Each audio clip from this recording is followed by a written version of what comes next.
그분이 인류 만물을 창조하셨는데 꽃 한 송이에 뭐 그렇게 대단한 의미가 있겠습니까마는, 또 우리 부모가 자식에게 모든 걸 다 해주었을 때 자식이 카네이션 하나 달아주는 게 뭐 그렇게 의미가 있겠습니까마는, 받는 부모의 입장은 전혀 다르니 하나님도 우리의 예배를 전혀 다른 의미와 또 가치로, 감동으로 이 시간 받으시리라 믿습니다.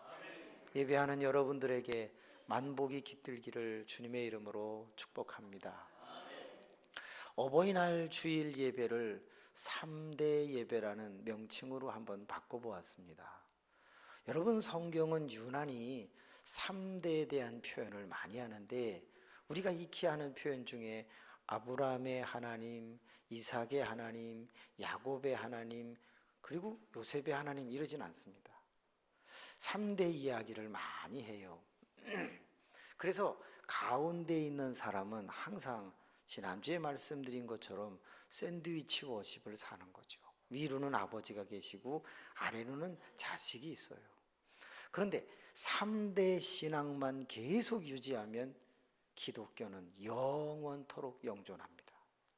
항상 나로 인하여 3대가 이어질 수만 있다면 기독교는 영원히 이 땅에서 그리스도의 계절이 돌아와 많은 영혼을 살릴 수 있습니다.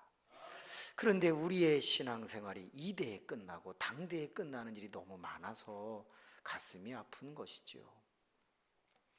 어버이날은 세상에도 있습니다. 근데 어버이 주일이 있는 일은 무슨 의미가 있을까요? 신앙도 3대까지 최소한 우리가 이루어서, 그래서 하나님을 섬기는 그 신앙이 영원까지 가기를 바라는 것이 아니겠습니까? 아무쪼록 지금 내가 처음 예수 그리스도를 믿는다면 내 자녀 그리고 내 손주에까지 신앙을 반드시 물려주겠다고 하는 철학과 열정으로 인생을 사시고, 어떤 수입보다, 어떤 명예보다, 어떤 권력보다도 3대의 신앙을 유지할 수 있는 일이라면 다른 것을 좀 내려놓으시면 어떻겠습니까? 그렇습니다. 3대의 신앙은 성서적인 신앙인 것입니다. 자, 그러면 가운데 끼어 사는 우리들, 위로 부모님이 계시고 아래로 자녀가 있는 우리들이 해야 할 일 중에 하나가 뭘까? 지난주에는 자녀를 노엽게 하지 말자, 그리고 주의 교훈과 훈계로 양육하자라는 말씀을 잠시 나누었습니다. 오늘은 세례 예식이 있기 때문에 부모님을 향하여 하는 메시지를 좀 더 간추려서 핵심만 말씀을 드려보려고 합니다. 오늘 읽은 말씀 1절에서 3절 사이에 자녀가 부모에게 해야 하는 것 2가지의 말씀이 있네요. 하나는 순종이고 하나는 공경입니다. 왜 공경이 먼저 안 나오고 순종이 먼저 나왔을까요? 간단합니다. 사람은 먼저 시키는 것부터 잘해야 합니다. 부모님이 시키면 그 다음에 네 하고 복종을 뛰어넘어 기쁜 마음으로 따라하는 순종이 필요한 것입니다. 그런데 그렇게 순종을 잘하는 사람은 더 이상 부모님이 판단력이 흐려지거나 세상이 바뀌어서 이치의 이해가 잘 되지 않을 때는 부모님은 별 생각 없이 그저 자식이 잘 알아서 하겠지 이런 마음을 갖고 안심을 하거든요. 그때에 뭐가 필요합니까? 공경이 필요합니다. 공경은 시켜서 하는 게 아니라 알아서 하는 거예요. 아이고, 우리 부모님이 지금은 이것이 필요할 때구나, 지금은 부모님이 이거 하실 때구나, 알아서 해드리는 건 공경. 그래서 공경이 먼저 나오지 않고 순종이 먼저 나온 겁니다. 순종하는 걸 시키는 걸 잘하는 사람은 이제 알아서 하는 것까지도 잘할 줄로 믿습니다. 근데요, 왜 순종해야 되죠? 성경은 간단히 말합니다. 옳은 일이니까 하라는 거예요. 하나님은 이렇게 말했습니다. 부모에게 순종하는 것은 옳은 일이다 그랬어요. 이 세상에 굳이 그렇게 살 필요는 없잖아요.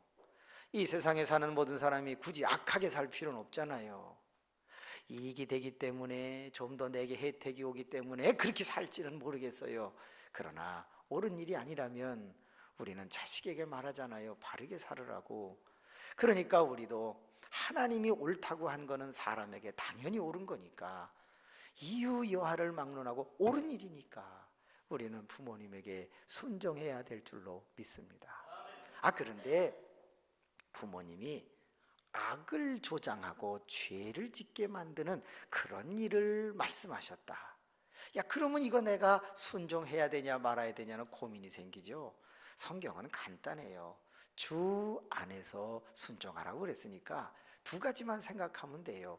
주 안이라는 말은 테두리를 말합니다. 범위. 내가 순종하는 범위가 어디냐? 주님의 말씀 범위 안에서다, 이런 뜻입니다. 주님의 말씀은 언제나 의와 진리와 선을 추구합니다. 그렇기 때문에 그 범위 안에서 우린 순종합니다. 그런데 아무리 옳은 거라 할지라도 사실 부모님이 말씀하시는 걸 지키기가 너무 어려울 때가 있습니다. 그럴 때는 능력, 이 주 안에라는 말은 내게 능력 주시는 자 안에서라는 뜻이기 때문에 능력이 됩니다. 그러므로 내가 순종하기 너무 어려울 때 주님께 기도해야 합니다. 주님, 순종할 수 있게 도와주세요. 내게 순종할 능력을 주세요. 능력을 주세요. 그때의 말씀 범위 안에서 행하고, 그리고 하나님이 주시는 능력 공급하심 안에서 우리는 부모님 앞에 순종을 하는 것입니다. 선교사가 이 땅에 와서 복음을 뿌려주었어요. 130년이 넘어가고 얼마나 감사한지 몰라요.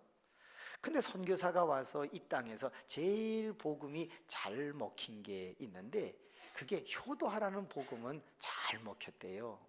왜?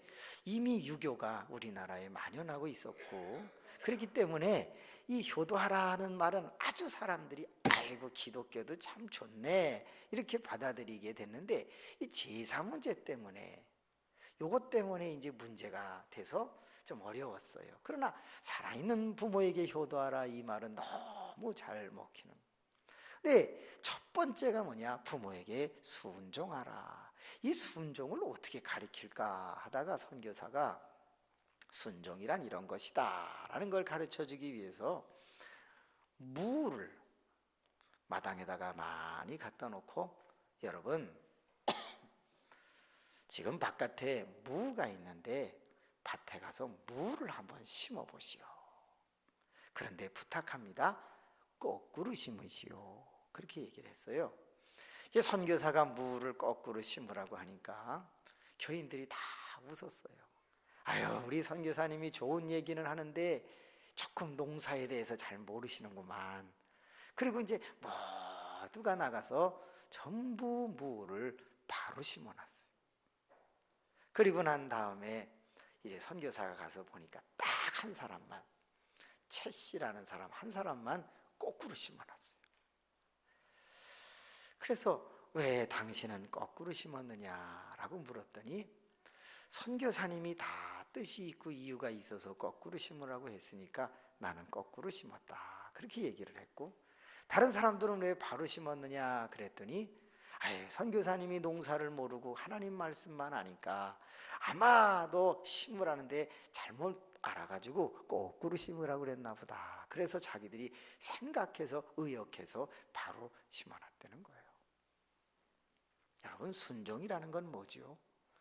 시키는 대로 하는 게 순종일 게 맞을 거예요. 그리고 굳이 그것을 수정하고 바꾸려면 여쭤봐야지요.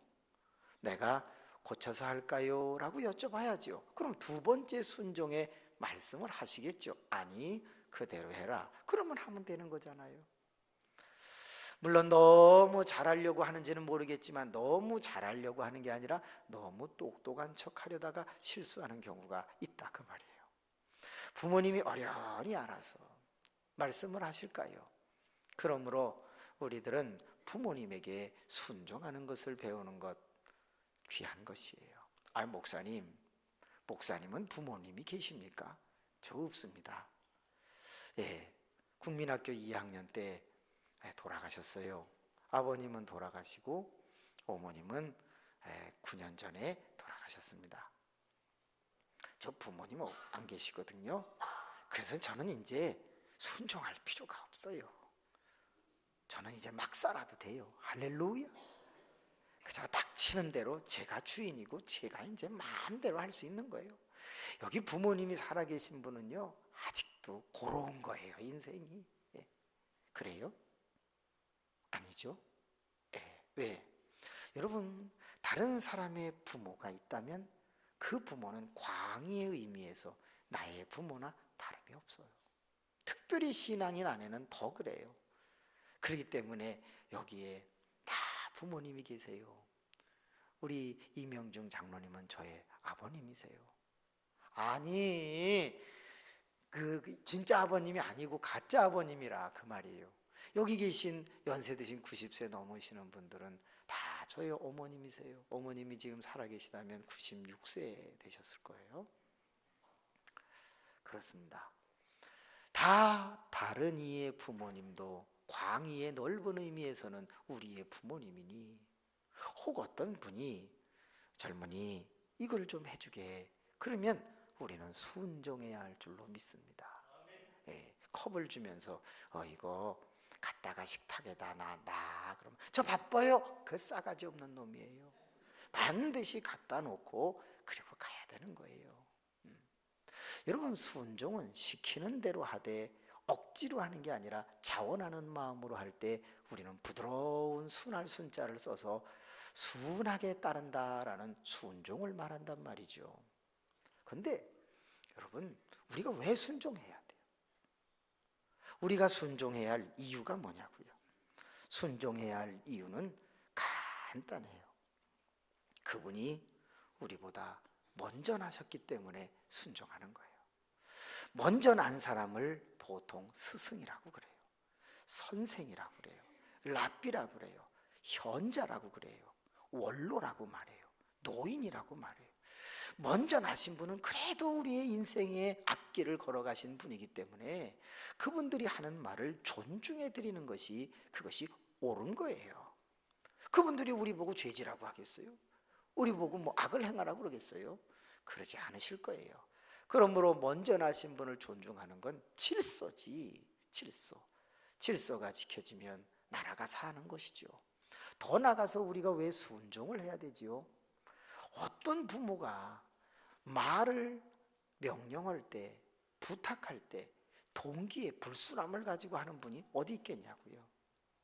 저희 어머님이 저에게 무슨 말을 할 때 단 한 번도 전 동기에 불순함을 가지고 했다고 생각 안 해요. 다 어머니 잘 되려고 시킨 것이 아니라 아들 잘 되라고 한 것이 많단 말이에요. 그러니까 내가 노엽게 키우지 않았어.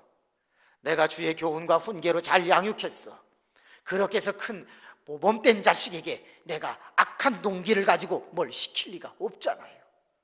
그러니까 우리는 항상 내가 키운 자식에게 어떤 것을 지시할 때는 타당하고 합당한 것을 요구할진대, 그러므로 우리는 부모님이 뭘 말씀할 때는 이해가 되든 되지 않든 우리는 순종하는 것이 타당하다고 믿습니다.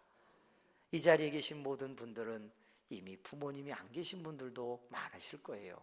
그렇지만 나보다 연장자가 계시면 부모님이다 생각을 하고 그분들과의 관계 속에서 순종이라는 단어를 떠올려 보는 그런 삶도 나쁘지는 않을 것이에요. 그러나 또 하나, 성경은 우리에게 순종도 하지만 공경도 하라고 그랬어요. 말씀드린 대로 공경은 알아서 해드리는 거예요. 알아서. 엄마가 그 한 50만 원만 갖고 와라. 엄마가 필요하다. 순종해야 돼요.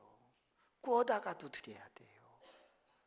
콩팥을 팔아다가도 드려야 돼요. 누나를 빼서라도 드려야 돼요. 그게 순종인 거예요.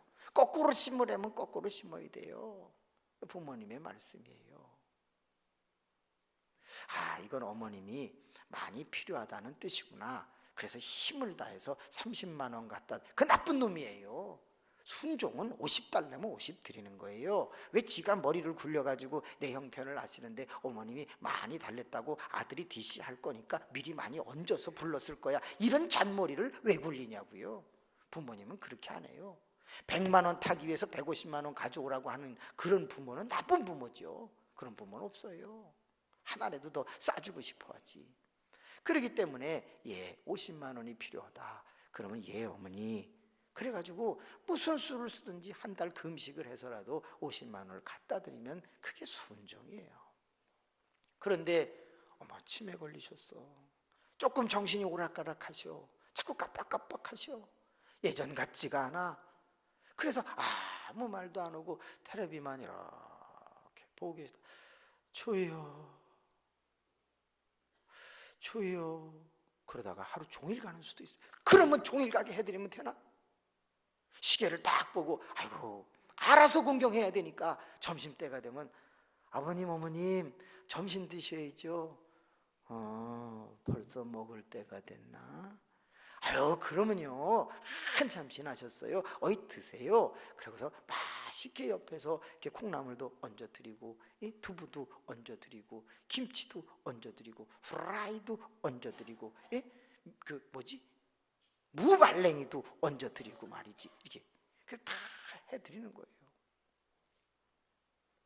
그리고 공경이라는 게 뭐야? 밥 먹인 다음에 나가서 내일 보는 것은 아니잖아요. 공경이라고 하는 것은 아버님 다 드셨으면 트름하셔야 돼요. 자, 그러니까 일어나세요. 방바닥이라도 몇 바퀴 돌고 계단이라도 내려가고 계단이 없으면 굴르면 되고 그래가지고 어떻게 하든지 나가서 엘리베이터를 타든지 해가지고 뛰어내리든지 해서 좀 걸으세요. 그래서 다 걷게서 아버님 잘 왜? 내가 자식을 키울 때는 어떻게 했는데? 비오비타 같은 거 다 먹이지 않았어요? 애 전 먹여놓고서 등어리를 이렇게 훑으면서 그래서 흰 국물 나오면 아이고 얘가 왜 토 안 나? 그거 닦아내고 등 두드려서 끽 이러면 와 트름했다고 좋아하고 그랬잖아. 어른이 되면 알아서 해드려야 되는 거지.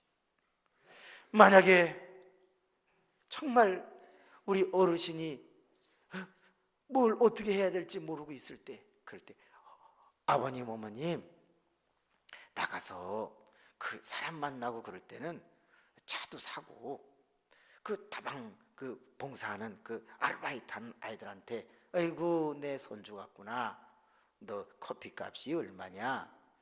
4,600원이에요 5,600원인데 1,000원은 할아버지가 주는 팁이다. 이렇게 해서 돈을 좀 쓰세요.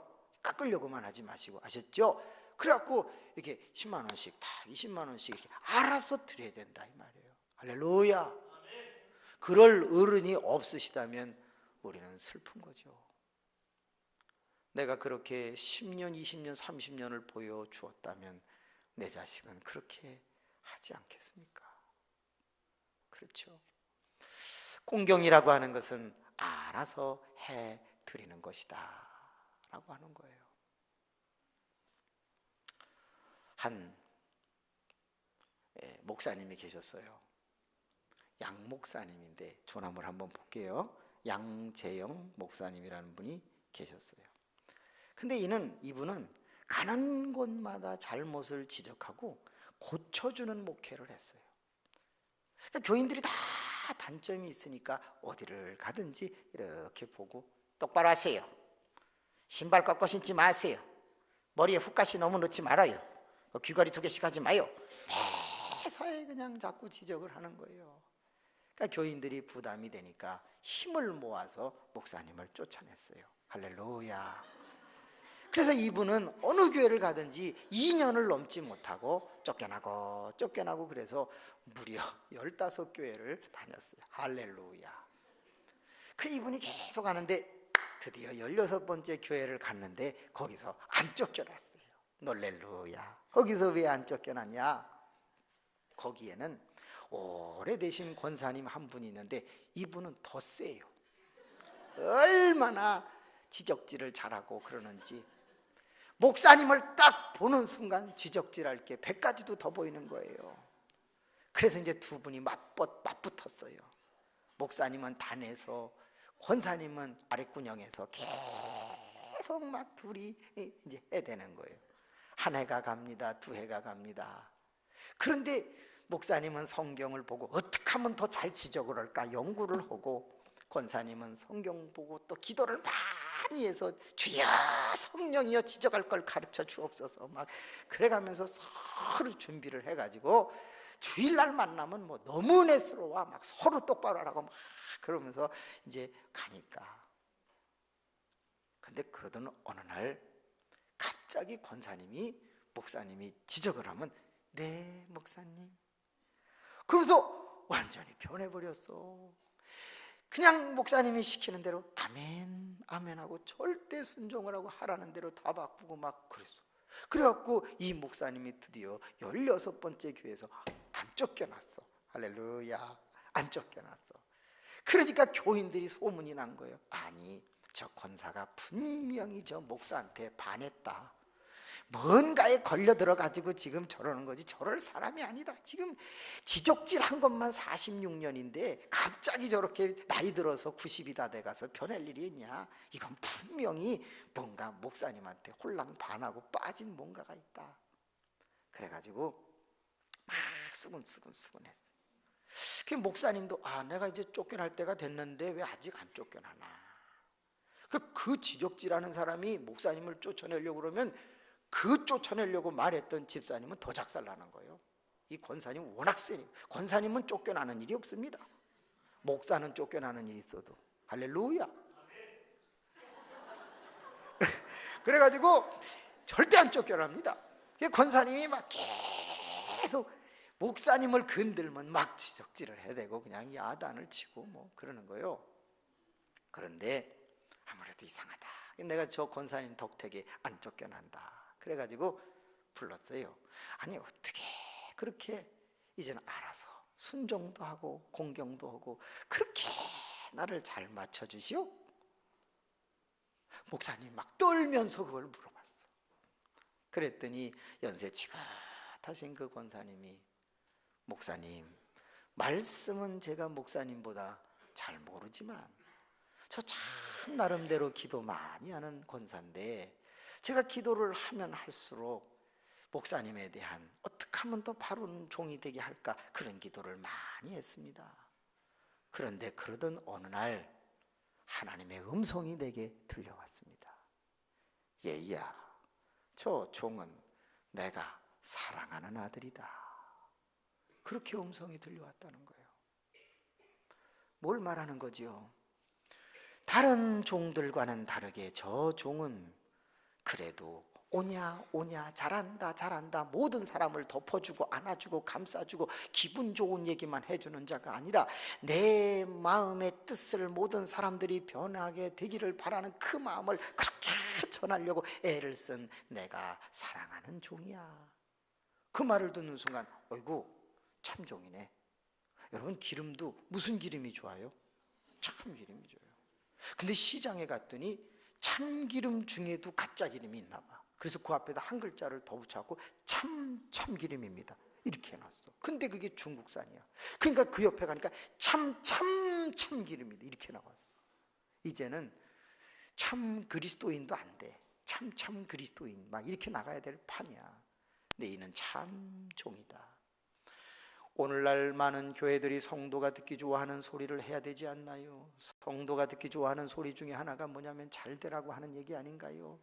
저 축복받으라는 얘기 아닌가요? 그런데 축복받으라고 해서 축복되는 게 아니라 축복될 일을 가리키는 게 축복되는 거죠. 그런데 이 양재영 목사님이라는 분은 사람들에게 지적질을 하는 것 듣는 입장에선 지적이지만 그 사람이 축복받을 수 있는 것들을 지시해 주는 것이었기 때문에 하나님 보시기에 참 종이었고 하나님은 그 권사님에게 네가 이제는 잘해라 그래가지고 순종을 하다가 이제는 알아서 공경까지 잘하는 데 이르러 그 목사님이 안 쫓겨났다는 거 아닙니까? 여러분 저도 안 쫓겨나가기를 원합니다. 아멘. 저분 때문에라도 안 쫓겨날 줄로 믿습니다. 그러면 마지막으로 이런 생각이 듭니다. 그럼 우리는 왜 알아서 공경을 잘해야 되나? 왜 알아서 공경을 잘해야 되나? 간단합니다. 그동안 우리가 받았기 때문입니다. 우리가 그동안 어떻게 받았습니까? 알아서 받았잖아요. 그냥 우리는 저질러 놓으면 부모님은 알아서 해결해 줬잖아요. 여러분 이러신 분 있어요? 어머니 제가 지금 똥 누려고 그러거든요. 기저귀 준비하시죠. 이러고 똥 놓은 분 있어요? 어머니 제가 지금 오줌이 나오려고 그러거든요. 몇 분 참아야 될까요? 그런 분 있습니까? 싸질러 버렸지. 얼마나 싸가지가 없으면 그 빨기 어려운 이불에다가도 막 싸고 그랬잖아. 그 간밤에 그렇게 그냥 전날에 그냥 불놀이하고 막 그러다가 그냥 쫙 지도 그리고 그러지 않았습니까? 그래요. 부모님은 우리가 일을 저질러 놓으면 알아서. 많은 사람이 좀 컸다고 사업한다고 빚져놓고 일 저지르고 부모님 보고 갚으라고 한 자식들이 얼마나 많아. 아버지 어머니가 소 팔고 놈 팔고 집 팔고 이것저것 다 해가지고 자식이 저질른 일 모두 쫓아다니고 법원에 들어가면 법원에 쫓아가고 교도소에 가면 교도소에 쫓아가고 그런 부모님이 한둘인 줄. 통계에 의하니까 10명의 부모 중에서 3명 반이 교도소를 가본 적이 있다 그랬어요. 그러면 10명의 자식을 주면 30%는 죄짓고 산다는 거예요. 불법을 행한다는 거예요. 자기는 일을 저질러 놨지만 그 일을 부모가 다 쫓아다니면서 알아서 그동안 해줬다 그 말이에요. 그러면 이제는 우리가 컸으면 부모님을 알아서 섬기는 게 예의가 아니냐 그 말이에요. 노인정이나 요양원이나 가보면요 참 가슴 아픈 일이 많아요. 자꾸 말을 하고 싶어 하세요. 어떤 분하고 앉으면 2시간, 3시간은 금방 가요. 참 듣기가 힘들죠. 목살에서 틀어드려야 돼요.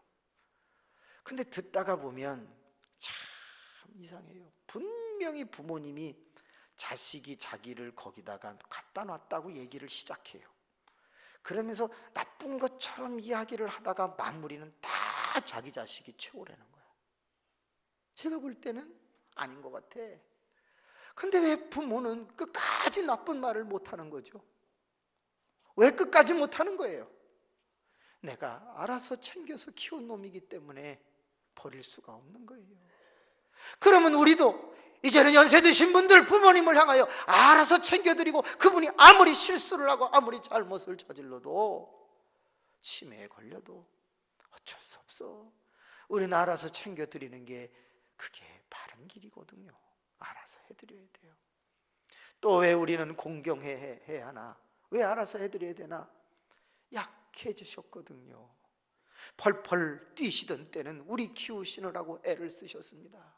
통계에 의하면 46세가 되어서야 비로소 교육을 마치고 61세가 되어야 비로소 결혼을 마친다 그랬어요. 그러면 한평생 뼈골 빠지게 벌어가지고 교육시키고 결혼시키고 노인이 됐는데 이제 아무것도 없어. 그런데 지 자식들은 자기 살겠다고 부모님을 돌아보지를 않아. 그럼 어떡하라는 거야? 그리고 뭐 정부가 잘못, 여러분 모든 가정이 부모님을 공경하면 정부의 손가락질 할 일이 없습니다. 그렇지 않아요? 자식이 알아서 다 해주면 되는 거지. 어느 날 부모님이 얘야 50만 원만 갖고 와라. 그러면요 그걸 달래기 전에 알아서 드려야 되는 거지. 그게 공경인 것이죠. 알아서 잘 드리다가 어느 날 갑자기 아버지 어머니 요즘 장사가 잘 안 되고 수입이 좀 어려워요. 그러니까 이것만 받으세요. 그리고 50만 원 드리던 거를 30만 원 드린다. 그거 나쁜 놈이에요. 그거 나쁜 놈이에요. 부모님은 아무리 어려워도 우리 공부할 때 학비 깎은 적이 없어요. 먹을 걸 덜 준 적이 없어요. 오늘은 장사가 잘 안 됐으니 밥이 없다. 밀가루 먹도록 해라. 무슨 새끼를 찾고 지랄이냐. 2끼만 먹어라. 그런 부모가 어디 있어요? 본인이 안 먹어도 다 주신, 알아서 해주신 부모가 아닌가? 그런데 오늘의 젊은 시대들은 싸가지 없이 말이지 어찌 감히 자기가 뒷시를 해가지고 부모에게 드려야 될 걸 안 드려? 그건 말이 안 돼요. 그건 성서적이지 않아요. 내가 굶더라도 심지어는 내 자식을 공부 못 시키더라도 일단은 드려야 돼요. 드리면 어른은 다 알아요. 이게 어떻게 왔는지 다 알아요. 나한테 주느라고 자식 학원비를 못 보냈구만. 학원을 못 보냈구만. 아이고 저거 못하고 있구만. 저 물건을 못 샀구만. 그러면 돌아서라도 손주에게 직접 줘서라도 그걸 채워주는 게 이게 할아버지고 할머니예요. 전 한 번도 엄마가 요구하는 걸 줄여본 적이 없어요. 그렇게 달라고 하시지도 않았지만 어머님이 단 한 번도 아버지 없이 과부로 산 어머니에게 핍절하고 궁핍하게 해드려 본 적 한 번도 없고, 결혼의 조건 1호가 어머니를 모시는 사람이어야 한다, 그거였어요. 아내를 앞에 놓고 저는 아무것도 묻지 않았어요. 하나만 딱 물었어요. 시어머니를 모실 수 있느뇨? 예. 그래서 그냥 결혼했어요. 그래갖고 20년을 싸우며 살아왔어요. 그 얘기는 안 해야 되는데 오늘 원고에 없는 얘기가 나왔네요. 오늘 부모는 그런 거예요. 부모는 그런 거예요. 어디 깎고 그래. 아니 내가 섬기다 못해서 쓰러져. 그러면 부모가 가만히 있을 것 같아요? 부모님은요 담을 넘습니다. 담을 넘어가지고 매덕 갖다 주고 잡혀서 들어가요. 그리고 내가 혼자 그랬다고 부모님들은 다 그래. 그런데 그 부모에게 50만 원 주던 걸 30만 원 주고 30만 원 주고 20만 원 주고 내가 어려우니까 못한다고 그러면 안 돼. 당장은 몇십만 원을 벌겠지만 미안합니다. 성경은 뭐라고 그랬는데요? 내가 부모를 알아서 잘 공경하면 내가 두 가지를 너에게 해주마. 하나는 잘되게 해주고 장수하게 해주마. 그랬어요. 하나님의 말씀이에요. 신약에만 나오는 게 아니에요. 구약에도 나와요. 그렇습니다. 하나님의 말씀은 전 하나님이 책임지신다고 믿습니다. 하나님이 책임지는 말씀 열심히 공경하고 안 되거들랑 따지세요. 하나님 말씀 따라 살았는데 이럴 수 있습니까? 그러면 하나님이 미안하다, 잠깐 내가 실수했구나, 그리고 왕창 주세요. 왕창 받다 너무 많이 떨어져가 깔려 죽을지는 몰라도 하나님은 반드시 역사하신다. 전 그 말씀을 믿습니다. 그렇기 때문에 약해지신 부모에게 인색하게 굴지 말고 최대한으로 차려. 정 안 될 때는 빚을 내서라도 해드려라. 나를 위해서는 빚을 줘, 자식을 위해서는 빚을 줘, 부모를 위해서는 빚을 안 지냐 이 말이야. 그런데 부모를 위해서 빚을 지는 사람들이 있기는 있어. 누가 짓냐? 부모님이 쓰러져서 병원에 계실 때는 어쩔 수 없이 빚죠. 그때는 차라리 빚을 안 져도 돼. 솔직히 얘기할까요? 70, 80, 90대 가지고 병원에서 여기 구멍 뚫고 호스 꽂아 놓느니 죄송합니다, 그 일은 안 하셔도 돼요. 그건 오히려 하나님의 뜻에 역행하는 것일 수도 있습니다. 그분이 살아나서 얼마나 하나님의 역사를 위해서 역사 가운데 큰 일을 하실 것 같습니까? 8, 90대신 분이 차라리 그러실 바에는 젊으셨을 때 아프시기 전에 해달라는 걸 더 해드리는 게 현명한 것이 아닌가. 저도 어머님이 87세에서 88세로 넘어갈 때 여기에 구멍을 뚫으라고 하는 의사의 말이 있었어요. 주변에 있는 사람이 그래요. 살아나셔도 88세고 뭔 일을 하시겠냐. 다리는 가늘어지고 팔은 가늘어진 그분이 뭘 하겠냐. 정말 기도밖에 하실 게 없는데 뭘 하시겠냐. 그런데 아들 입장에서 어떻게 그냥 돌아가시게 못하겠더라고요. 그래서 의사에게 뚫어라.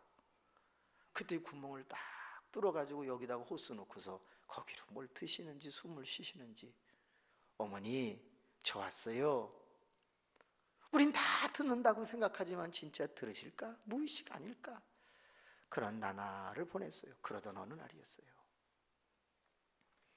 제가 어머니 옆에서 기도를 하고 있는데 어머니랑 워낙 친했거든요. 아들아, 내가 이렇게 해달라고 한 적이 없단다 그러시더라고요. 아들아, 이번에 또 뭘 해야 된다고 그러면 이번에는 안 한다고 사인을 해라. 어머님이 누워 계신데 얘기를 하시더라고요. 여기 뚫고 또 안에 뭐하고 다 해봐야, 아니야, 나는 이 땅에서 1년을 더 사는 것보다 나 열심히 예수 믿었어. 나 그분에게 이제 가고 싶다. 내가 너 목사 만들었으니까 자꾸 네 정에 못 이겨서, 네 감정에 못 이겨서 그렇게 하지 마라. 어머님이 얘기하셨어요. 이번에는 절대 그 이상을 하지 마라. 그런데 이상하게 그 일을 안 하면 의사들이 꼭 죄 짓는 것 같이 만들고 사람을 자꾸 궁지로 몰아가고 그러더라고. 의사가 나쁘다는 게 아니라 왠지 모르게 사람을 찝찝하게 만들어. 결단했습니다. 아닙니다. 하나님의 뜻에 따르겠습니다. 우리 기도할 만큼 했습니다. 그러자 얼마 있다가 어머님이 딱 가시더라고요. 그런데 그날이 4월 4일 어떤 날 어머님이 예언하신 날. 내가 벚꽃 만발할 때 간다. 이유는 딱 하나다. 비 올 때 가면 아들이 고생하고 추울 때 가면 아들이 고생한다. 그래서 나는 아들이 가장 편한 그때 갈 거다. 4월 4일. 부모님은 다 그래요. 끊임없이 죽는 순간에도 자식에게 뭔가를 주려고 하는 분이야. 그렇기 때문에 우리도 내게 부모가 없다면 다른 이의 부모에게까지도 알아서 공경하고 힘이 없으시니까 알아서 섬겨드림으로써 이 어버이 주일이 우리의 삶을 다시 한번 돌아보는 순종과 공경의 생활의 반성의 날, 결단의 날이 되기를 소망합니다. 은혜로우신 아버지 감사합니다. 저보다 더 부모님 앞에